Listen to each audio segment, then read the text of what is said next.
Hello दोस्तों, IRFC या Indian railway finance corporation का आईपीओ एक महीने भी नहीं हुआ है और कंपनी ने डिविडेंड का ऐलान किया है।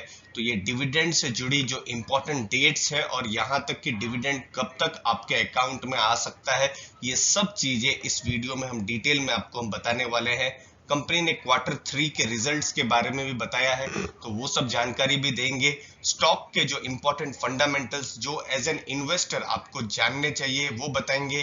क्योंकि ये एनबीएफसी है, रेटिंग्स के बारे में बताएंगे, कमजोरी क्या है इस स्टॉक में, क्या रिस्क है, वो सब चीजें बताएंगे।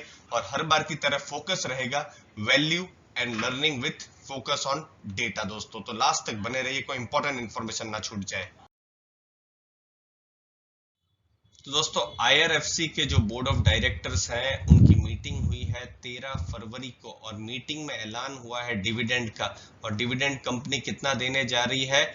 1 रुपया 5 पैसा। और अभी का इसका अगर आप स्टॉक प्राइस देखें 25-26 रुपए के पास में ही है, क्योंकि आपने देखा होगा लिस्टिंग के बाद स्टॉक बहुत ही ऊपर नीचे नहीं हुआ है, यही 25-26 रुपए के आसपास है। तो ये ऑलमोस्ट अप्रोक्सीमेटली हम कह सकते हैं 4% की ये डिविडेंड यील्ड ये बन रही है। और चूंकि ये गवर्नमेंट कंपनी है, प्रॉफिटेबल गवर्नमेंट कंपनी है, तो इन जो गवर्नमेंट कंपनीज होती हैं उनकी एक डिविडेंड पॉलिसी ही होती है। तो भविष्य में भी अगर ये प्रॉफिट करती रही तो आपको डिविडेंड मिलते रहेंगे। अब आपको इंपॉर्टेंट डेट कौन सी ध्यान में रखनी है, जो है 17 फरवरी, ये है एक्स डिविडेंड डेट। यहाँ पर बहुत कंफ्यूजन होता है इन्वेस्टर्स का, सब्सक्राइबर्स का, व्यूअर्स का।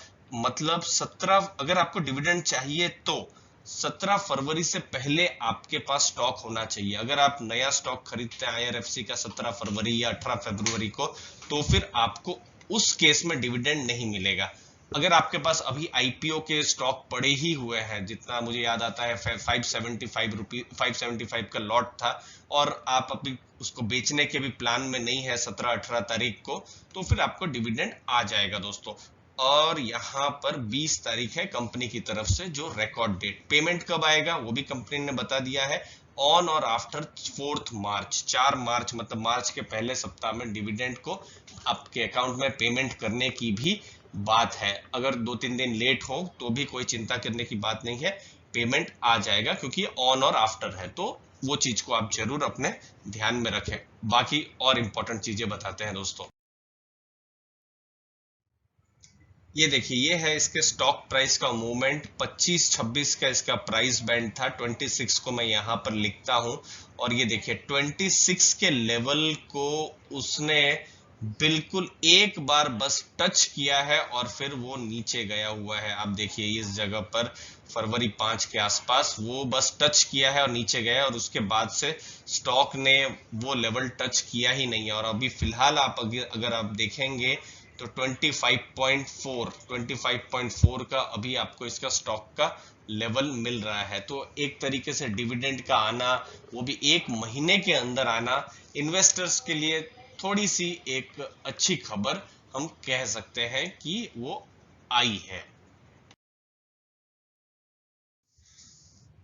अब ये है इंपॉर्टेंट फंडामेंटल्स जो आपको हमको सबको समझने चाहिए एज एन इन्वेस्टर। ये देखिए 33,000 करोड़ का मार्केट कैप है, जो कि इसको एक मिड कैप की श्रेणी में आईआरएफसी को डालता है। 25 रुपए के आसपास इसका स्टॉक प्राइस है, और चूंकि अभी ही कुछ दिनों पहले ही इसकी लिस्टिंग हुई है, तो हाई लो बहुत ज्यादा मैटर नहीं करता है। प्राइस अर्निंग रेशियो देखिए 9 के पास में है यहाँ पर, वो चीज आप ध्यान में रखिए। बुक वैल्यू है 23.7। और यहाँ इंटरेस्टिंग चीज है प्राइस टू बुक वैल्यू। ये देखिए ब्लैक कलर में मैं यहाँ पर सर्कल कर रहा हूँ। तो प्राइस टू बुक वैल्यू के हिसाब से आप देखें तो ये स्टॉक थोड़ा सा अट्रैक्टिव यहाँ पर बनता है। अगली चीज देखिए आरओसी है 5.93, आरओई है 13.2, जो ठीक ठाक कही जा सकती है। डेट टू इक्विटी ज्यादा है, क्योंकि दोस्तों ये एक एनबीएफसी है, एनबीएफसी हो या बैंक्स हो तो उनका जरूर हमेशा की तरफ से डेट टू इक्विटी ज्यादा ही रहता है। तो यहाँ पर ये बहुत ज्यादा घबराने की बात नहीं है, या इस पर बहुत ज्यादा फोकस करने की जरूरत नहीं है। जो इंपॉर्टेंट चीज है वो ये है, देखिए earning before interest tax positive है, और ज्यादा डिस्कस करेंगे थोड़ी देर में। प्राइस टू बुक पॉजिटिव है, कैश भी है बुक्स में। ये सब चीजें कुछ है जो इसको पॉजिटिव बनाती है। अब क्वार्टर 3 के रिजल्ट्स थोड़े से हम जान लेते हैं। ये है क्वार्टर 3 का रिजल्ट। क्वार्टर 3 में हम देख सकते हैं कंपनी ने प्रॉफिट कमाया है। ये देखिए 9,950 करोड़ का प्रॉफिट था 30 सितंबर 2020 उस क्वार्टर में, जो क्वार्टर 2 जिसे कहा जाता है। जो ये वाला जो क्वार्टर है जो अभी खत्म हुआ अक्टूबर से लेकर दिसंबर तक का, ये जो 3 महीने का क्वार्टर था, बढ़कर 10,467.4 करोड़ हो गया है। तो ये बढ़ा है यहाँ पर। और देखिए पिछले साल 9,000 करोड़ का यहाँ पर प्रॉफिट था, जो इस बार 10,467 करोड़ हो गया है। तो ये जो प्रॉफिट है ये इंक्रीज हुआ है। रेवेन्यू भी हम देख सकते हैं पिछले साल के मुकाबले ये इंक्रीज हुआ है। तो अगर आप प्रॉफिट्स में देखें तो यहाँ पर अच्छा खासा यहाँ पर इंप्रूवमेंट हुआ है। और अगर यहाँ पर आप देखते हैं जो अर्निंग पर शेयर है वो थोड़ा सा यहाँ पर कम हो रहा है दोस्तों। तो ओवरऑल रिजल्ट अच्छे हैं, बट ईपीएस जितना ज्यादा हो, जितना बढ़े, उतना अच्छा है दोस्तों। कोई भी एनबीएफसी हो या बैंक हो तो हमेशा से डेट तो ज्यादा रहेगा ही, क्योंकि जो डेट है वो तो उनका रॉ मटेरियल है। आप आईआरएफसी का ये देखिए फरवरी 5 2021 का बिल्कुल लेटेस्ट डेटा ही है। जो क्रिसिल की रिसर्च रिपोर्ट है, जो उनकी जो रेटिंग रिपोर्ट है इनफैक्ट, वो हम लाए हैं। और देखिए जो इम्पोर्टेंट चीज है जो देखने की वो है ट्रिपल ए स्टेबल। देखिए ये बहुत सारी कंपनियों को ट्रिपल ए स्टेबल या शॉर्ट टर्म के लिए A1+ नहीं मिलता है, और जिनको आज की तारीख में ये रेटिंग मिली होती है तो इन्वेस्टर समझ लीजिए आंख बंद करके भी इन सब कंपनियों में पैसा लगा देते हैं। तो आप इसके हिसाब से समझ लीजिए कि बॉन्ड मार्केट में बहुत ही ज्यादा रिस्पेक्ट है आईआरएफसी एज ए कंपनी की, और उनके जो भी बॉन्ड्स जो भी वो रेज करते रहते हैं बीच बीच में, उन बॉन्ड्स के बारे में भी। तो अगर आप रेटिंग्स देखें तो बहुत स्ट्रांग है। तो वो जो डेट टू इक्विटी है वो तो हमेशा से ही ज्यादा रहेगी, और यहाँ पर कंपनी की पूरी क्षमता भी है कि जो भी पेमेंट है वो भी समय पर बिल्कुल वो दे दे, वो भी चीज है दोस्तों। आईपीओ से पहले बड़े इन्वेस्टर्स ने भी यहाँ पर इन्वेस्ट किया था, जैसे एचडीएफसी फ्लेक्सी कैप फंड है, जो पहले एचडीएफसी इक्विटी फंड जो मल्टी कैप फंड हुआ करता था, उन्होंने Nippon tax saver, government of Singapore, इन सब ने बड़ी भारी खरीदारी की है। जैसे ही आईपीओ आया था उससे पहले इन्वेस्को जो म्यूचुअल फंड है उनके अलग अलग फंड्स ने यहाँ पर इन्वेस्ट किया हुआ है। Monetary authority of Singapore, Goldman, ये सब कुछ बड़े नाम है जिन्होंने आईआरएफसी में इन्वेस्ट किया हुआ है दोस्तों।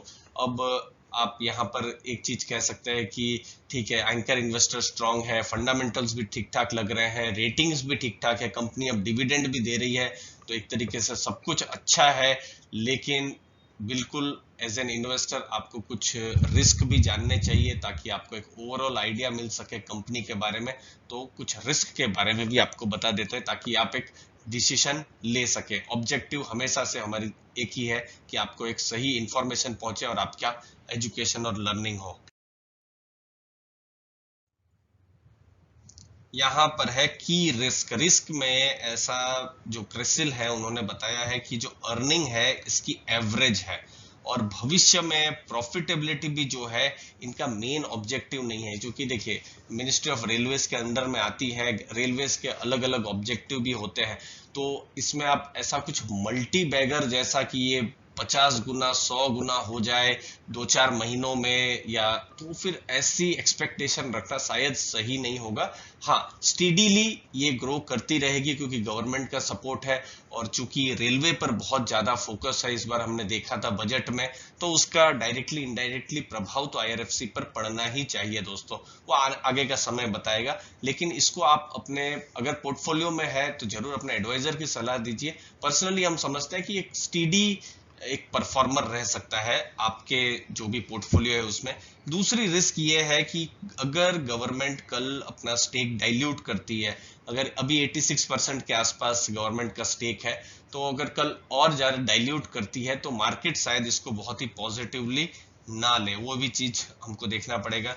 बिजनेस जो है सिर्फ मिनिस्ट्री ऑफ रेलवेज पर डिपेंडेंट है, 0 एनपीए है, पूरा रेलवे का ही जो जो बिजनेस है रेलवे पर ही इनका पूरा डिपेंडेंस है। तो इन सब फैक्टर्स को भी आपको एज एन इन्वेस्टर बिल्कुल ध्यान में रखना है दोस्तों। तो उम्मीद है आपको वैल्यू मिली होगी, नई नई चीजें सीखने मिली होगी। वीडियो अच्छा लगा तो जरूर लाइक शेयर सब्सक्राइब कीजिए। आपने अपना समय दिया उसके लिए बहुत बहुत धन्यवाद दोस्तों।